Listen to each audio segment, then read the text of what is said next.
Assalamualaikum warahmatullahi wabarakatuh.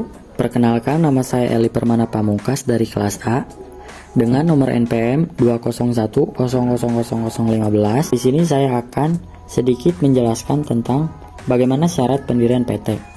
Syarat pendirian PT yang pertama, pendiri minimal 2 orang atau lebih dan akta notaris dalam bahasa Indonesia. Yang kedua, struktur pengurus minimal terdiri dari 1 direktur dan 1 komisaris. Yang ketiga, untuk PT lokal atau PMDN, pemilihan nama PT terdiri atas 3 suku kata dan tidak boleh mengandung kata asing.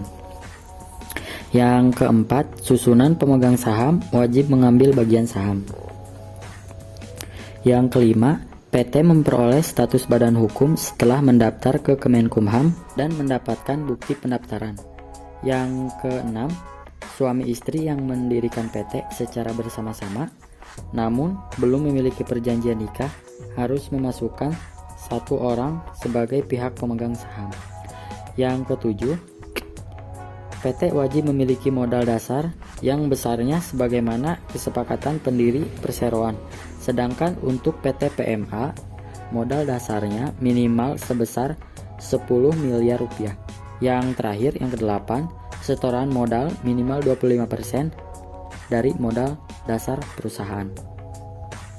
Yang berikutnya, dokumen yang dibutuhkan yaitu fotokopi KTP pemegang saham dan pengurus perusahaan untuk PT PMDN, atau paspor atau kitas pemegang saham dan pengurus perusahaan untuk PT PMA.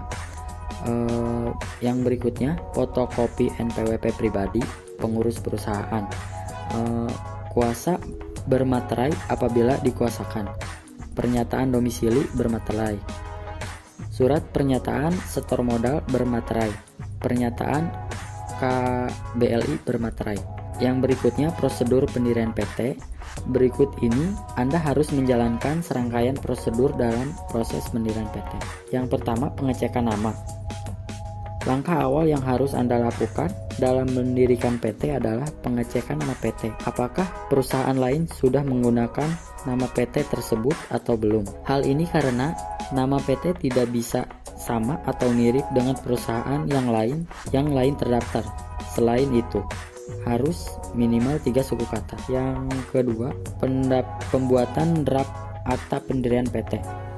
Untuk membuat akta pendirian PT, persiapan data pendirian PT diantaranya menentukan nama PT serta maksud dan tujuan PT, juga domisili PT, struktur pengurus dan permodalan PT. Semua hal yang Anda butuhkan untuk mendirikan PT. Yang berikutnya, pendaftaran di Kementerian Hukum dan HAM atau Kemenkumham. Setelah mendaftar ke Kemenkumham dan mendapatkan bukti pendaftaran, PT memperoleh status badan hukum, mengajukan NPWP atau nomor pokok wajib pajak perusahaan. Selanjutnya, mengajukan nomor pokok wajib pajak perusahaan, mengurus NIB atau nomor induk berusaha. Setelah itu, Anda dapat mengurus nomor induk berusaha melalui lembaga online Single Submission atau OSS. NIB berguna sebagai tanda daftar perusahaan, dalam tanda kurung TDP, akses ke pabean dan angka pengenalan impor atau API. Sedangkan untuk mendirikan apotek tidak hanya membutuhkan NIB, tetapi juga pemenuhan AMDAL dan sejumlah persyaratan lainnya. Yang berikutnya, mengajukan permohonan izin usaha. Selanjutnya, mengajukan permohonan izin usaha atau surat izin usaha perdagangan atau bisa disingkat SIUP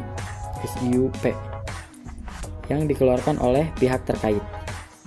Dalam pengurusan SIUP, sebagai perusahaan yang baru berdiri membutuhkan domisili usaha sebagai syarat mengeluarkan SIUP dan tanda daftar perusahaan atau TDP. Anda dapat menggunakan alamat virtual office Jakarta sebagai domisili usaha. Singkatnya, tahapan pendirian PT terdiri atas pembuatan dan pendaftaran akta perusahaan. Selain itu, pengurus NPWP untuk perpajakan dan pengurusan legalitas usaha seperti NIB dan perizinan. Baik, terima kasih. Mungkin sampai di situ yang bisa saya sampaikan. Kurang lebihnya mohon maaf. Wabillahi taufiq wal hidayah. Wassalamualaikum warahmatullahi wabarakatuh.